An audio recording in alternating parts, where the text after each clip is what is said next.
दोस्तों, अगर आप भी शुभमन गिल और सूर्य कुमार यादव को शानदार खिलाड़ी मानते हैं तो इस वीडियो को लाइक जरूर कीजिएगा। दोस्तों, वेस्टइंडीज के खिलाफ पहले ही मैच में सुपर ओवर होगा ऐसा किसी ने सोचा नहीं था। आखिरी 2 गेंदों में 11 रनों की जरूरत थी। रफ्तार के सौदागर अल्जारी जोसेफ गेंदबाजी कर रहे थे और स्ट्राइक पर थे सूर्य कुमार यादव। फिर जो हुआ उसे देखकर वेस्टइंडीज के फैंस स्टेडियम में ही रोने लगे। तो आखिर हारे हुए मुकाबले में कैसे दिलाई सूर्या और हार्दिक ने भारत को जीत, इस रोमांचक मुकाबले की पूरी हाईलाइट हम आपको दिखाएंगे। लेकिन उससे पहले आपको क्या लगता है, सूर्या और हार्दिक में कौन सबसे बेहतरीन T20 बल्लेबाज है? हमें अपने जवाब कमेंट में जरूर बताइए। दोस्तों, वर्ल्ड टेस्ट चैंपियनशिप की कड़वी यादों को भुलाते हुए जब भारतीय टीम वेस्टइंडीज के खिलाफ उतरी तो पहले ही मैच में रोमांच की सारी हदें पार हो गई। दरअसल इस मैच में टीम इंडिया ने पहले बल्लेबाजी करते हुए शुभमन गिल की 82 रनों की पारी की बदौलत 192 रन बनाए थे और इस लक्ष्य का पीछा करने उतरी वेस्टइंडीज को भारतीय गेंदबाजों ने तहस नहस कर दिया था। उनके केवल 55 रनों पर 4 बल्लेबाज पवेलियन में थे। लेकिन उसके बाद कप्तान निकोलस पूरन ने मात्र 55 गेंदों पर शतक ठोककर अपनी टीम के मुकाबले में वापसी करवाई और मैच अंतिम ओवर में पहुंचा दिया। जहां अर्शदीप सिंह की पारी का आखिरी ओवर लेकर आए थे तो वहीं अंतिम गेंद पर वेस्टइंडीज को जीत के लिए 3 रनों की दरकार थी। निकोलस पूरन उस गेंद को बाउंड्री के बाहर मारने में नाकामयाब साबित हुए, लेकिन उसके बावजूद उन्होंने दौड़कर 2 रन चुरा लिए थे।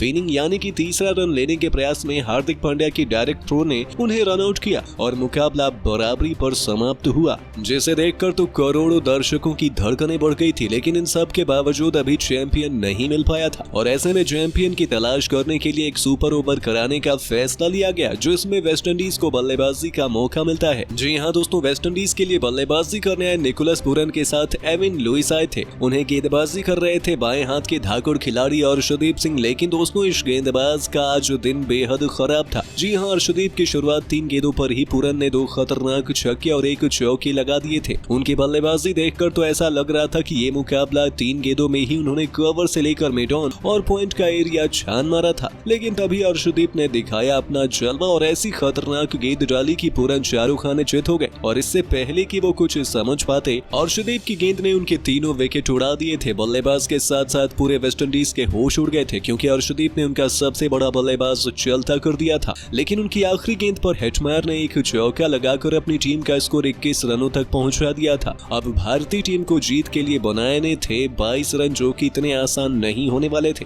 दोस्तों, वेस्टइंडीज के खिलाड़ियों को देखकर ऐसा लग रहा था कि वो अभी से ये मैच जीत गए हैं। उनका कॉन्फिडेंस देखते ही बनता था। लेकिन उन सभी के चेहरों की हवाइयां तब उड़ गई जब उन्होंने इस लक्ष्य को चेज करने के लिए उतरे कप्तान हार्दिक पांड्या और सूर्य कुमार यादव की जोड़ी को देखा। उन सभी का रिएक्शन देखने लायक था, क्योंकि भारत के 2 सबसे बड़े खिलाड़ी मैदान पर थे। दोस्तों, इन दोनों के सामने गेंदबाजी करने आए थे रफ्तार के सौदागर अल्जारी जोसेफ, जिन्होंने पहली गेंद इतनी खतरनाक डाली कि भारतीय कप्तान हार्दिक पांड्या हक्के बक्के रह गए। फैंस की सांसें ऊपर नीचे होने लगी थी, क्योंकि अब 5 गेंदों पर 22 रन चाहिए थे। दोस्तों, पांड्या ने बहुत जल्द अपने खौफनाक अंदाज से गेंदबाज के पर खचे उड़ा दिए। आपको बता दें, जोसेफ की अगली 2 गेंदों पर हार्दिक ने मैदान को चीरते हुए खतरनाक चौका और 1 तूफानी छक्का लगा दिया था। और ये कोई साधारण छक्का नहीं था, उसकी गूंज से पूरा स्टेडियम दहल उठा था। हार्दिक ने पूरे मैच का पासा पलट दिया। वो काफी खूंखार अवतार में नजर आ रहे थे। हालांकि ओवर की चौथी गेंद पर वो केवल 1 रन ही ले पाते हैं। अब भारतीय टीम को जीत के लिए आखिरी 2 गेंदों पर 11 रन चाहिए थे। पर दोस्तों, भारतीय फैंस खुशी से उस पल झूम उठे जब गेंदबाज की घातक यॉर्कर को सूर्या ने 2 कदम आगे निकलकर अपने करिश्माई अंदाज से 101 मीटर दूर भेज दिया। ऐसे छक्के को देखने वाले हर किसी का मुंह खुला का खुला रह गया था, तो दूसरे छोर पर खड़े हार्दिक भी हैरान रह गए थे। दोस्तों, मुकाबला अचानक भारतीय टीम की तरफ झुक गया था, क्योंकि सूर्या के बल्ले की गूंज ने वेस्टइंडीज को सहमा दिया था। ऐसा लगा कि मैदान पर सूर्या नहीं बल्कि क्रिकेट का कोई बादशाह खड़ा हो, जो गेंदबाजों पर राज करने को बेताब हो। और कुछ ऐसा ही सूर्या ने किया ओवर की आखिरी गेंद पर, जब जोसेफ ने चालाकी दिखाते हुए इस गेंद को सूर्या से बहुत दूर फेंका था। लेकिन उनकी पहुंच से कोई भी गेंद दूर नहीं होती। उन्होंने दोबारा आगे निकलकर कवर के ऊपर से खतरनाक छक्का जड़कर वेस्टइंडीज की सभी उम्मीदों पर पानी फेर दिया और भारतीय टीम की झोली में इस मैच को डालकर उन्होंने T20 के नंबर 1 बल्लेबाज होने का प्रमाण दोबारा दुनिया को दे दिया था। फैंस तो सूर्या सूर्या के नारे लगाकर खुशी से झूम रहे थे। वहीं वेस्टइंडीज टीम के साथ स्टेडियम में मौजूद उनके सभी प्रशंसक भी फूट कर रोने लगे। लेकिन दोस्तों, आपको क्या लगता है, सूर्य कुमार यादव वेस्टइंडीज के खिलाफ T20 सीरीज में भी शतक लगा पाएंगे या नहीं? कमेंट में जरूर बताइए और ऐसे ही शानदार खबरों के लिए सब्सक्राइब कर लीजिए हमारे YouTube चैनल को।